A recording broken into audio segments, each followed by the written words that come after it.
ಎಲ್ಲರಿಗೂ ನಮಸ್ಕಾರ. Welcome back to my YouTube channel. ನಾನು ನಿಮ್ಮ ಬಸ್ಸು ಪ್ರಭೋಸು. ನಾನು ಇವತ್ತು ನಿಮ್ಮ ಜೊತೆ ಒಂದು ಹೊಸ ವಿಡಿಯೋನ ಶೇರ್ ಮಾಡ್ಕೊತಾ ಇದ್ದೀನಿ. ವಿಡಿಯೋ ಏನಪ್ಪ ಅಂತಂದರೆ ನನ್ನ ಈವ್ನಿಂಗ್ ಟೈಮ್ ರೋಟೀನ್ ವ್ಲಾಗ್ನ ಶೇರ್ ಮಾಡ್ತಾ ಇದ್ದೀನಿ. ಸಂಜೆಯಿಂದ ಮತ್ತು ನೈಟ್ ಮಲ್ಗೋವರೆಗೂ ನನ್ನ ರೋಟೀನ್ ಯಾವ ಥರ ಇರುತ್ತೆ ಅದನ್ನು ನಾನು ನಿಮ್ಮ ಜೊತೆ ಶೇರ್ ಮಾಡ್ತಾ ಇದ್ದೀನಿ. ವಿಡಿಯೋ ಇಷ್ಟ ಆದರೆ ಪ್ಲೀಸ್ ಒಂದು ಪುಟ್ಟ ಲೈಕ್ ಮಾಡಿ, ಶೇರ್ ಮಾಡಿ, ಕಮೆಂಟ್ ಮಾಡಿ, ಹಾಗೆಯೇ ಸಬ್ಸ್ಕ್ರೈಬ್ ಮಾಡ್ಕೊಂಡು ವಿಡಿಯೋನ ನೋಡಿ ಅಂತ ಹೇಳ್ತಾ ಬನ್ನಿ ವಿಡಿಯೋನ ಸ್ಟಾರ್ಟ್ ಮಾಡೋಣ. ನಾನು ಇವಾಗ ಸಂಜೆಯಿಂದ ವಿಡಿಯೋನ ಸ್ಟಾರ್ಟ್ ಮಾಡ್ಕೊಂಡಿದ್ದೀನಿ. ಒಂದು 5:30 ಆಗಿತ್ತು ಟೈಮ್ ಬಂದುಬಿಟ್ಟು. ಸೊ ನೈಟ್ ಸಾಂಬಾರು ಏನೂ ಇರಲಿಲ್ಲ, ಹಾಗಾಗಿ ಇವಾಗೇನೇ ಮಾಡಿಬಿಡೋಣ, ಕೂಗ್ಸಿಟ್ಬಿಟ್ರೆ ಆಮೇಲೆ ನೈಟ್ ಒಗ್ಗರಣೆ ಮಾಡಿಕೊಂಡ್ರೆ ಸರಿ ಆಗುತ್ತೆ ಅಂತಂದ್ಬಿಟ್ಟು ಇವಾಗ ಕೂಗ್ಸಿಡೋದಕ್ಕೆ ಅಂತಂದ್ಬಿಟ್ಟು ಅಲಸಂದೆ ಆಗಿ ಸೊಪ್ಪು ಎರಡು ಕೂಡ ಇತ್ತು. ಅದು ಉಪ್ಪು ಸಾಂಬಾರು ಹಾಗೆಯೇ ಪಲ್ಯ ಥರ ಮಾಡ್ಕೊಳ್ಳೋಣ ಅಂತಂದ್ಬಿಟ್ಟು ಸ್ವಲ್ಪ ಉಪ್ಪು ಹಾಕ್ಬಿಟ್ಟು ಅದನ್ನು ಬಿಸಿ ತೆಗೆಸ್ಕೊತೀನಿ.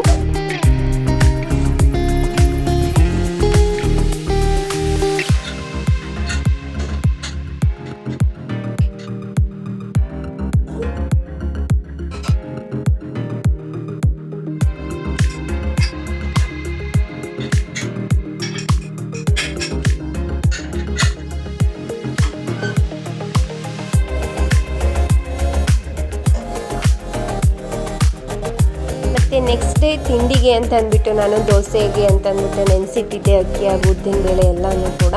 ಅದನ್ನು ಕೂಡ ರುಬ್ಕೊಬಿಡೋಣ. ಈ ಕಡೆ ಅದು ಒಂದು ಸೈಡ್ ಅಂದರೆ ವಿಸಿಲ್ ತಗ್ಸ್ಕೊಳ್ಳೋ ಅಷ್ಟರಲ್ಲಿ ನಾನು ಕೂಡ ರುಬ್ಬಿಟ್ಬಿಟ್ರೆ ಈ ಕೆಲಸನ ಮುಗ್ದೋಗ್ಬಿಡುತ್ತೆ ಅಲ್ವಾ ಅಂತ ಅಂದ್ಬಿಟ್ಟು ದೋಸೆ ಹಿಟ್ಟು ಕೂಡ ರುಬ್ತಾ ಇದ್ದೀನಿ.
ದೋಸೆ ಹಿಟ್ಟೆಲ್ಲ ರುಬ್ಬಿದ್ದಾದಮೇಲೆ ಒಂದು ಪಾತ್ರೆಗೆ ಹಾಕ್ಬಿಟ್ಟು ಅಲ್ಲಿ ಭಾರವಾಗಿರುವಂಥ ವಸ್ತುನ ಇಡ್ತೀನಿ. ಯಾಕಂದರೆ ತುಂಬ ಚೆನ್ನಾಗಿ ಉಬ್ಬಿರುತ್ತೆ ದೋಸೆ ಹಿಟ್ಟು, ಅದಕ್ಕೋಸ್ಕರ. ಸೊ ಅದನ್ನೆಲ್ಲ ರುಬ್ಬಿಟ್ಟಿದ್ದಾದಮೇಲೆ ಅದನ್ನು ನೀಟಾಗಿ ಒಂದ್ಸತಿ ಕ್ಲೀನ್ ಮಾಡಿಕೊಂಡೆ. ಅಷ್ಟರಲ್ಲಿ ಮನೆಯವರು ಕೂಡ ಬಂದರು. ಅಂದರೆ ನಾನು ಇನ್ನೂ ಟೈಮ್ ಆಗುತ್ತೆ ಅಂತ ಅಂದ್ಕೊಂಡಿದ್ದೆ, ಬಟ್ ಬೇಗನೆ ಬಂದರು. ಯಾಕಂದರೆ ಇವಾಗ ಮಳೆ ಟೈಮ್ ಅಲ್ವಾ, ಸೊ ಹಾಗಾಗಿ ಬೇಗ ಬಂದರು. ಮತ್ತು ಸಂಜೆ ಕಾಫಿಗೆ ಅಂತ ಅಂದ್ಬಿಟ್ಟು ಏನಾದರೂ ಮಾಡಿದೆಯಾ, ರೊಟ್ಟಿ ಮಾಡಿದೆಯಾ ಅಂತ ಕೇಳಿದ್ರು. ಬಟ್ ನಾನು ಆ ಥರ ಏನು ಐಡಿಯಾ ಯೂಸ್ ಮಾಡಿರಲಿಲ್ಲ. ಅಯ್ಯೋ ಮಾಡೋ ಅಷ್ಟು ಮೂಡು ಕೂಡ ಇರಲಿಲ್ಲ. ಸೊ ಕಾಫಿಗೆ ಏನಾದರೂ ಕೇಳ್ತಾರಲ್ವ ಏನು ಮಾಡೋದು ಅಂತ ಅಂದ್ಬಿಟ್ಟು ಸಾಂಬಾರು ಕೂಗ್ಸಿಟ್ಟಿದ್ದೆ ಅಲ್ವಾ, ಅದರದ್ದೇ ಪಲ್ಯ ಅಗ್ಗಿಸ್ಬಿಡೋಣ ಕಾಫಿಗೆ. ನೈಟ್ ಬರೀ ಒಗ್ಗರಣೆ ಮಾಡಿಕೊಂಡು ಉಪ್ಪು ಸಾಂಬಾರು ಥರ ಮಾಡಿಬಿಡೋಣ ಅಂತ ಅಂದ್ಬಿಟ್ಟು ಆ ಥರ ಮಾಡ್ಕೊಳ್ತಾ ಇದ್ದೀನಿ. ಇವಾಗ ಒಂದು ಸೈಡಲ್ಲಿ ನಾನು ಇವಾಗ ನನಗೆ ಬೇಕಾಗಿರೋಂಥ ಹಾಲನ್ನ ಕಾಯಿಸ್ಕೊಂಡೆ, ಅಂದರೆ ಕಾಫಿ ಟೈಮಲ್ಲಿ ಕುಡಿಯೋದಕ್ಕೆ ಅಂತ ಅಂದ್ಬಿಟ್ಟು. ಮತ್ತು ಇನ್ನೊಂದು ಸೈಡ್ ಬಂದುಬಿಟ್ಟು ಟೀನೂ ಕೂಡ ಇಟ್ಟೆ, ಮತ್ತು ಇನ್ನೊಂದು ಸೈಡು ಪಲ್ಯನ ಮಾಡ್ತಾಯಿದ್ದೀನಿ. ಸೊ ಕರೆಂಟ್ ಇಲ್ಲದೆ ಇರೋದಕ್ಕೆ ಕಾರಣ ಸ್ವಲ್ಪ ವೀಡಿಯೋ ಬ್ಲ್ಯಾಕ್ ಥರ ಬರ್ತಾ ಇದೆ. ಸೊ ಪ್ಲೀಸ್ ಅಡ್ಜಸ್ಟ್ ಮಾಡ್ಕೊಳ್ಳಿ. ಹಾಗೆಯೇ ಕಾಳನ್ನ ಸ್ವಲ್ಪ ಟೇಸ್ಟ್ ಮಾಡಿ ನೋಡಿದೆ ಬೆಂದಿದೆಯಾ ಇಲ್ವಾ ಏನು ಅಂತ. ಯಾಕಂದರೆ ಸೊಪ್ಪು ಕಾಳು ಎರಡೂ ಹಾಕಿದೆ. ಸೊಪ್ಪು ಚೆನ್ನಾಗಿ ಫ್ರೈ ಆಗಿತ್ತು, ಕಾಳು ಸ್ವಲ್ಪ ಬೆಂದಿತ್ತು, ನಾನು ಸ್ವಲ್ಪ ಬೇಯಬೇಕಿತ್ತು. ಅಂದರೆ ಸ್ವಲ್ಪ ಟೈಮ್ ಕೊಟ್ಟಿದ್ರೆ ಸರಿ ಬರೋದು. ನಾನು ಬೇಗ ಪಲ್ಯ ಅಗ್ಗರ್ಸೋದಕ್ಕೆ ಅಂತಂದ್ಬಿಟ್ಟು ಅದನ್ನು ವಿಸಿಲ್ ಬೇಗ ತೆಗೆದುಬಿಟ್ಟೆ. ಹಾಗೆಯೇ ಒಗ್ಗರಣೆಗೆ ಅಂತಂದ್ಬಿಟ್ಟು ಈರುಳ್ಳಿ, ಮೆಣಸಿನ್ಕಾಯಿ, ಕರ್ಬೇವಿನ ಸೊಪ್ಪು, ನಾರ್ಮಲಾಗಿ ಏನೇನು ಬೇಕು ಅದನ್ನೆಲ್ಲ ಹಾಕೊಂಡಿದ್ದೀನಿ. ಹಾಗೆ ರುಚಿಗೆ ತಕ್ಕಷ್ಟು ಉಪ್ಪು ಮತ್ತು ಸಾಂಬಾರು ಪೌಡರ್ ಏನು ಬರುತ್ತೆ ಪಲ್ಯಕ್ಕೆ ಹಾಕೋ ಪೌಡರು, ಅದನ್ನು ಯೂಸ್ ಮಾಡ್ಕೊಂಡಿದ್ದೀನಿ. ಸೊ ಚೆನ್ನಾಗಿ ಅದನ್ನು ಮಿಕ್ಸ್ ಮಾಡಿದ್ದಾದಮೇಲೆ ಕಾಳನ್ನ ಅಲ್ಲಿಗೆ ಹಾಕ್ಬಿಟ್ಟು ಮಿಕ್ಸ್ ಮಾಡಿಕೊಂಡ್ರೆ ರೆಡಿ ಆಗುತ್ತೆ. ಕಾಯಿ ತುರಿನೂ ಕೂಡ ಹಾಕೊಬಹುದು. ಸೊ ಆ ಟೈಮಲ್ಲಿ ಕಾಯಿನ ಎಡ್ಸಿ ಅದನ್ನು ನಾನು ರುಬ್ಕೊಂಡು ಅದೆಲ್ಲ ಟೈಮ್ ಹಿಡಿಸುತ್ತೆ ಅಂತ ಅಂದ್ಬಿಟ್ಟು ಸ್ಕಿಪ್ ಮಾಡ್ಕೊಂಬಿಟ್ಟೆ. ಸೊ ಕಾಯಿ ತುರಿನೂ ಹಾಕೊಳ್ಳಿ, ತುಂಬ ಚೆನ್ನಾಗಿರುತ್ತೆ ನೈಟ್ ಟೈಮ್ ಪಲ್ಯದಕ್ಕೆ. ಸಂಜೆ ಟೈಮ್ ಕಾಫಿಗೆ ಪಲ್ಯಗಳು ಏನಾದ್ರು ಈ ಥರ ಮಾಡಿದಾಗ ಕಾಯಿ ತುರಿ ಅಂತೂ ಸ್ಕಿಪ್ ಮಾಡೋಕ್ಕೆ ಹೋಗ್ಬಿಡಿ, ಓಕೆನಾ. ಹಾಗೆಯೇ ಒಂದು ಸೈಡ್ ಟೀನು ಕೂಡ ರೆಡಿ ಆಯ್ತಲ್ವ, ಹಾಗೆ ಪಲ್ಯ ಕೂಡ ರೆಡಿ ಆಯಿತು. ಸೊ ಟೀನು ಕೂಡ ಲೋಟಕ್ಕೆಲ್ಲ ಸೋಸಿಟ್ಟಿದ್ದಾದಮೇಲೆ ಅದನ್ನು ಕೂಡ ತೊಗೊಂಡು ಕೊಡ್ತಾ ಇದ್ದೀನಿ ಟೀ ಅವ್ರಿಗೆ. ಆಮೇಲೆ ಬಂದು ಪಲ್ಯನ ಹಾಕ್ಕೊಂಡು ಅದನ್ನು ಕೊಟ್ಟರಾಯಿತು ಅಂತ ಅಂದ್ಬಿಟ್ಟು. ಸೊ ಒಂದೊಂದು ಟೈಮ್ ಈ ಥರ ಇರುತ್ತೆ, ಇನ್ನೊಂದೊಂದು ಟೈಮ್ ಬೇಗ ಪ್ರಿಪೇರ್ ಮಾಡ್ಕೊಂಡಿರ್ತೀನಿ ಏನಾದರೂ ಸಂಜೆ ಟೈಮಲ್ಲಿ ಮಾಡಬೇಕು ಅಂತಂದರೆ. ಇಲ್ಲಾಂದರೆ ಸಡನ್ನಾಗಿ ಏನಾದರೂ ಒಂದು ಮಾಡಿರ್ತೀನಿ ಅಷ್ಟೇ. ಒಂದೊಂದು ಟೈಮ್ ಜಾಸ್ತಿ ಕೆಲಸ ಇರುತ್ತೆ, ಇಲ್ಲ ಅಂತಂದರೆ ಬೆಳಗ್ಗೆನೇ ಸಾಂಬಾರು ಮಾಡಿಟ್ಬಿಟ್ರೆ ನೈಟ್ ಸಾಂಬಾರು ಮಾಡೋ ಅವಶ್ಯಕತೆಯೂ ಇಲ್ಲ. ಸೊ ಈ ಥರನೂ ಕೂಡ ಇರುತ್ತೆ. ಬಟ್ ಒಂಥರ ಡಿಫ್ರೆಂಟಾಗೂ ಇರುತ್ತೆ. ಡೇ ಫುಲ್ ಇದೇ ಥರ ಇರುತ್ತೆ ಅಂದರೆ ಡೈಲಿ ರೊಟೀನ್ ಇದೇ ಥರ ಇರುತ್ತೆ ಅನ್ನೋ ಥರ ಏನಿಲ್ಲ. ಬಟ್ ಒಂದೊಂದು ದಿನ ಈ ಥರ ಇರುತ್ತೆ, ಆ ಥರ.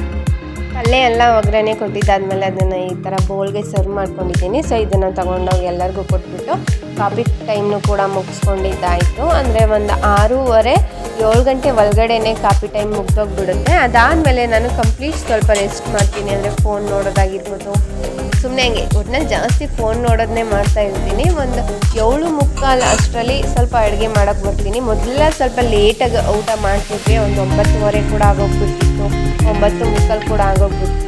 ಬಟ್ ಇವಾಗ ಆ ಥರ ಮಾಡಲ್ಲ, ಸ್ವಲ್ಪ ಬೇಗ ಒಂದು 8:30 ಒಳಗಡೆನೇ ಊಟ ಎಲ್ಲ ಮುಗಿಸ್ಕೊಂಡು 8:45 ಒಳಗಡೆನೇ ಪಾತ್ರೆ ಎಲ್ಲ ತೊಳೆದು ಮಲಗೋದಕ್ಕೂ ಕೂಡ ಹೊಟ್ಟೋಗ್ಬಿಟ್ಟಿರ್ತೀವಿ. ಸೊ ಈ ಥರ ಸ್ವಲ್ಪ ಚೇಂಜ್ ಮಾಡ್ಕೊಂಡಿದ್ದೀನಿ.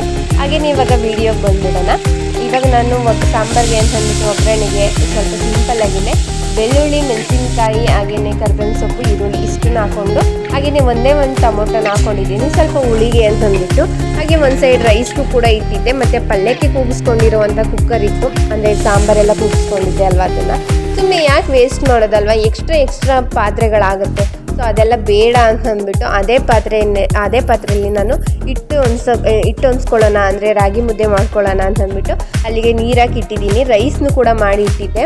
ಮತ್ತು ಇವಾಗ ಸಾಂಬಾರಿಗೂ ಕೂಡ ಒಗ್ಗರಣೆ ಎಲ್ಲ ಕೊಟ್ಟಿದ್ದಾದಮೇಲೆ ನಾನು ತಿಳಿ ಸಾಂಬಾರು ಏನು ಇಟ್ಕೊಂಡಿದ್ದೆ ಅದನ್ನು ಅಲ್ಲಿಗೆ ಹಾಕ್ಬಿಟ್ಟು ಟೇಸ್ಟಿಗೆ ತಕ್ಕಂತೆ ಉಪ್ಪು, ಸ್ವಲ್ಪ ಸಾಂಬಾರು ಪುಡಿ, ಹಾಗೆಯೇ ಸ್ವಲ್ಪ ಖಾರದ ಪುಡಿ ಇಷ್ಟನ್ನು ಕೂಡ ಹಾಕ್ಕೊಂಡಿದ್ದೀನಿ. ಮತ್ತು ಇನ್ನೊಂದು ಸೈಡ್ ನಾನು ಮುದ್ದೆ ಮಾಡ್ಕೊಳ್ಳೋದಕ್ಕೆ ಇಟ್ಟಿದ್ದೆ ಅಂತ ಹೇಳಿದೆ ಅಲ್ವಾ, ಹಾಗೆಯೇ ಇನ್ನೊಂದು ಬಸ್ಲು ಕೂಡ ನೀವು ನೋಡ್ತಾ ಇರ್ಬೋದು. ಇದಕ್ಕೆ ನಾನು ಸಾಂಬಾರನ್ನ ಅಂದರೆ ಕಾಳುಗಳೆಲ್ಲ ಬಸ್ಕೊಂಡು ಬರೀ ತಿಳಿ ಸಾಂಬಾರು ಥರ ಅದನ್ನು ಹಾಕಿಟ್ಟಿದ್ದೆ. ಆ ಪಾತ್ರೆ ಯಾಕೆ ವೇಸ್ಟ್ ಮಾಡೋದಲ್ವ. ಸೊ ಅದನ್ನು ಸಾಂಬಾರೆಲ್ಲ ಅಲ್ಲಿಗೆ ಸರ್ವ್ ಮಾಡಿದ್ದಾದಮೇಲೆ ಅದೇ ಬೌಲ್ಗೆ ನಾನು ಸ್ವಲ್ಪ ನೀರು ಹಾಕ್ಬಿಟ್ಟು ರಾಗಿ ಹಿಟ್ಟು ಏನು ಬರುತ್ತೆ ಅದನ್ನು ಮಿಕ್ಸ್ ಮಾಡಿಕೊಂಡು ಕುದಿತಿರೋ ನೀರಿಗೆ ಅದನ್ನು ಹಾಕ್ಕೊಂಡೆ. ಮತ್ತು ಆ ಪಾತ್ರೆನ ನಾನು ವೇಸ್ಟ್ ಮಾಡಲ್ಲ, ಅದಕ್ಕೇ ಸ್ವಲ್ಪ ನೀರು ಹಾಕ್ಕೊಂಡು ಬಟ್ಟೆ ಹಾಕೊಂಡ್ರೆ ಅದರಲ್ಲೇ ಮುದ್ದೆ ತಗೋಬೋದಲ್ವ. ಸೊ ಜಾಸ್ತಿ ಪಾತ್ರೆನೂ ಬೀಳೋದಿಲ್ಲ. ಹಾಗೆಯೇ ಈ ಥರ ಯೋಚನೆ ಮಾಡಿದ್ರೆ ಯೂಸ್ ಮಾಡಿರೋ ಪಾತ್ರೆಗಳನ್ನೇ ನಾವು ಅಡುಗೆ ಮಾಡ್ಕೋಬೋದು. ಸುಮ್ಮನೆ ಅದಕ್ಕೊಂದು ಪಾತ್ರೆ ಇದಕ್ಕೊಂದು ಪಾತ್ರೆ ಅಂದರೆ ತೊಳೆಯೋದಕ್ಕೆ ನಮಗೇನೆ ಕಷ್ಟ ಆಗುತ್ತೆ ಅಲ್ವಾ. ಸೊ ನಾನು ಈ ಥರ ಯೋಚನೆ ಮಾಡಿಕೊಂಡು ಈಸಿ ಆಗೋ ಮೆಥಡಲ್ಲಿ ಅಡುಗೆನೂ ಕೂಡ ಮಾಡ್ಕೊತೀನಿ. ಸೊ ಚೆನ್ನಾಗಿ ಇಟ್ಟು ಕುದೀಲಿ ಅಂತಂದ್ಬಿಟ್ಟು ಸ್ವಲ್ಪ ಟೈಮ್ ರೆಸ್ಟ್ ಕೊಟ್ಟಿದ್ದೆ. ಹಾಗೆಯೇ ಒಂದು ಸೈಡ್ ಸಾಂಬಾರು ಕೂಡ ರೆಡಿಯಾಗಿತ್ತು, ಮತ್ತು ಮುದ್ದೆ ಮಾಡೋದಕ್ಕೂ ಕೂಡ ರೆಡಿಯಾಗಿತ್ತು. ಇವಾಗ ತಿರುಕೊಂಡು ಇದನ್ನೆಲ್ಲ ನೀಟಾಗಿ ರೆಡಿ ಮಾಡಿಕೊಂಡ್ರೆ ನೈಟ್ ಅಡುಗೆ ಕೂಡ ಮುಗೀತು.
ಅಡುಗೆ ಕೆಲಸ ಎಲ್ಲ ಮುಗೀತು. ಇವಾಗ ಎಲ್ಲನೂ ತೊಗೊಂಡು ಆಚೆ ಇಟ್ಬಿಡ್ತೀನಿ, ಅಂದರೆ ನಾವೆಲ್ಲರಿಗೂ ಒಟ್ಟಿಗೆ ಕುತ್ಕೊಂಡು ಊಟ ಮಾಡೋದು.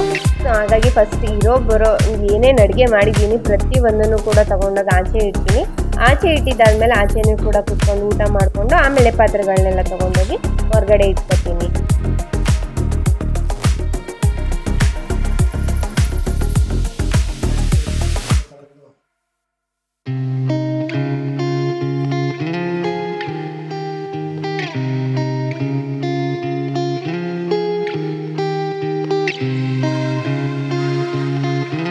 ಮುದ್ದೆನೂ ಕೂಡ ತೆಗೆದಿದ್ದಾಯಿತು, ಎಲ್ಲರಿಗೂ ಬಡಿಸಿ ನಾನು ಕೂಡ ಬಡಿಸ್ಕೊಂಡು ಊಟ ಎಲ್ಲ ಮುಗಿಸ್ಕೊತಿದ್ದೀವಿ. ಸೊ ಎಲ್ಲ ಕಂಪ್ಲೀಟ್ ವೀಡಿಯೋನ ಶೇರ್ ಮಾಡ್ಕೊಳ್ಳೋದಕ್ಕೆ ಆಗೋದಿಲ್ಲ ಅಲ್ವಾ.